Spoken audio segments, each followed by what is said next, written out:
नमस्कार। आज जड़े एपरी व्यक्ति विशेष संपर्क में मु सूचना देवी जहाँ संपर्क में ओडिशा बहुत कम लोक जानते। गतकाल संध्यारे संपर्क में मु फेसबुक रे मध्य अपलोड करी ना हूँ के लक्ष्मीबाई। के लक्ष्मीबाई होती 100 वर्ष उपनीत होता जड़े स्त्री एवं प्रसूति विभाग विशेषज्ञ जे कि 1950 मसीह एमबीबीएस पास करते कटक मेडिकल कॉलेज रू। परवर्ती समय से मद्रास एवं अमेरिका रे मध्य अध्ययन करथिले एवं 1950 मसीह से डाक्तरी पास कला परे सुंदरगढ़ रे चाकरी करथिले। परवर्ती समय एमकेसीजी मेडिकल कॉलेज रे चाकरी करथिले एवं सेठु प्रोफेसर हिसाब रे से रिटायर्ड करथिले 1986 मसीह। पाखापाखि 41 वर्ष होगलानी से अवसर नबार एवं यही डिसेम्बर मास 5 तारिख दिन से 100 वर्ष पदार्पण हाँपाई जाऊँगी। 100तम जन्मवार्षिकी से पालन करेंगे। जन्म होता 1926 मसीहा डिसेम्बर मास 5 तारिख दिन एवं से मेडिकल पाठ पढ़ी गायनाकोलोजी से विशेषज्ञ बा गायनाकोलोजी से स्पेशलिस्ट एवं सब बड़ कथा है सी जीवन में जहाँ से अर्थ रोजगार करते विभिन्न समय रोगी एवं अध्ययन करुवा विद्यार्थी शिक्षार्थी से खर्च कर सबुठ जोटा कौतूहल विषय है जे यही जो 100तम जन्मदिन से पालन करेंगे ता पूर्व से एम्स भुवनेश्वर को गायनोकोलोजी पाठ पढ़ुवा पिलांकर एवं विशेषकर रोगींकर हितपाई खर्च लगे सी 3 कोटी 40 लाख टका दान कर एम्स को। 3 कोटी 40 लाख टका जहाँकि जो जीवन सारा ये हूँ संचित अर्थ एवं सी जिते देखिले जे जो महिला माने विभिन्न प्रकार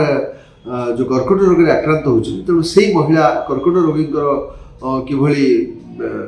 चिकित्सा हो पार खर्च हो पार से देइछंती एम्स को। एम्स कर्तृपक्ष एथिपाई कृतज्ञता ज्ञापन करछंती किंतु काली आमे कथा फेसबुक रे देला परे हजार हजार संख्यार लोक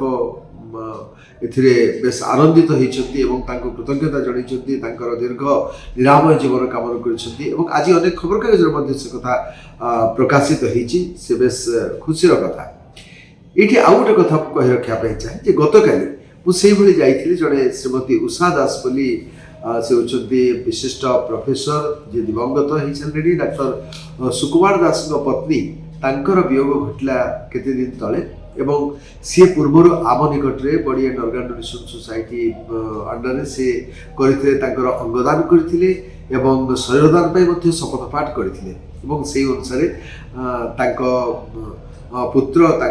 जोई एवं झील से आम सहित जोगाजोग कले। 2टी कर्निया संगृहित है एलवी प्रसाद पक्ष जो दृष्टिदान परिचालित होची दृष्टिदान रे से संरक्षित होगी रहिला एवं ता संगे शरीर को मध्य दधीची विमान जोगे एससीबी मेडिकल कॉलेज को ससम्माने हस्तांतर करागला। काली इनरहुल से कटक जो इनरहुल से प्रतिष्ठाता सभानेत्री बा अध्यक्षता चेयरपर्सन थिले एवं से इनरहुल जो भौणी मैंने से आयोजन करते एक सुंदर कार्यक्रम जो थे श्रद्धांजलि जड़े बहुत भौणी मैंने से कथा कहले स्मृति सब से बखाणिले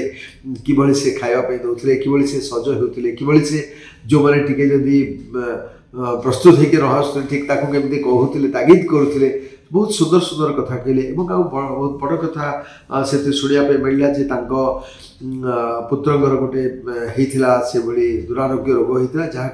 सी जमा कंदा कटा न करी सी कहले मु प्रभु पाखे प्रार्थना करी सतरे से प्रार्थना सी भल हो जाते प्रार्थना उपर बहुत विश्वास थिला बहुत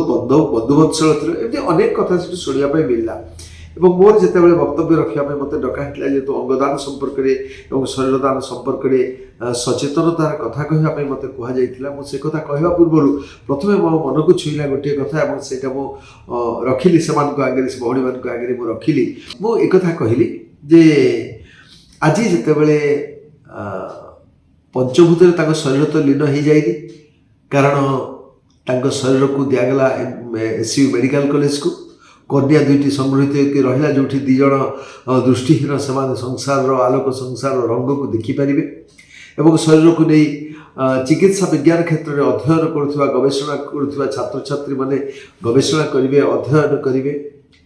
ସେ ଜାଣିଥିଲେ ଯେ ଶରୀରର ମୂଲ୍ୟ ବହୁତ ଏବଂ ସେଇଥିପାଇଁ ସେ ତାକୁ ଦାନ ଦେଇକରି ଯାଇଥିଲେ। କିନ୍ତୁ ତାଙ୍କ ଯିବା ପରେ ଆଜି ଆମେ ତାଙ୍କ ବିଷୟରେ ଏତେ କଥା କହୁଛୁ, ହୁଏତ ତାଙ୍କର ଆତ୍ମା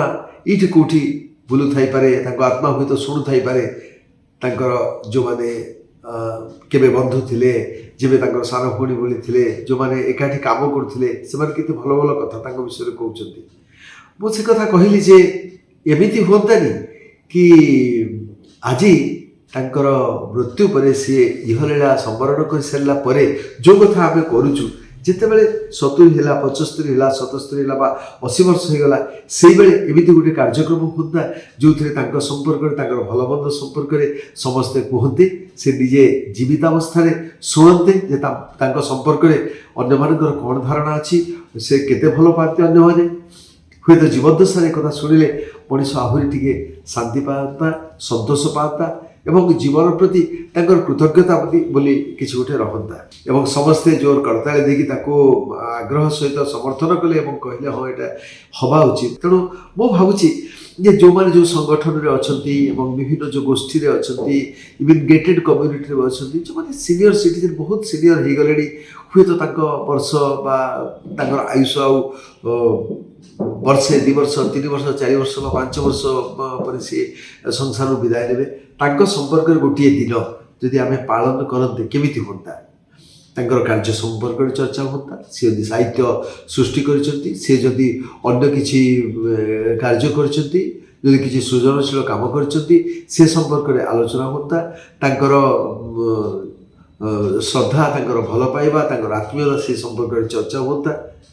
ତାହେଲେ ବହୁତ ଭଲ ହୁଅନ୍ତା। ମୁଁ ଭାବୁଛି ଆପଣମାନେ ଏ କଥା ଟିକେ ମନକୁ ନେବେ ଏବଂ ଏଇଭଳି କାର୍ଯ୍ୟକ୍ରମ ଯଦି ମଝିରେ ମଝିରେ କରାଯିବ, ତାହେଲେ ଯେଉଁମାନେ ତାଙ୍କ ଜୀବଦ୍ଦଶାରେ ଏ ସଂସାରକୁ, ପୃଥିବୀକୁ ଅନେକ କିଛି ଦେଇଛନ୍ତି, ଜନସମାଜକୁ ଅନେକ କିଛି ଦେଇଛନ୍ତି, ଅନ୍ତତଃ ସେମାନଙ୍କୁ ଯିବା ପୂର୍ବରୁ ଆମେ କିଛି ଦେଇପାରିବା। ନା କ'ଣ କହୁଛନ୍ତି ଆପଣମାନେ?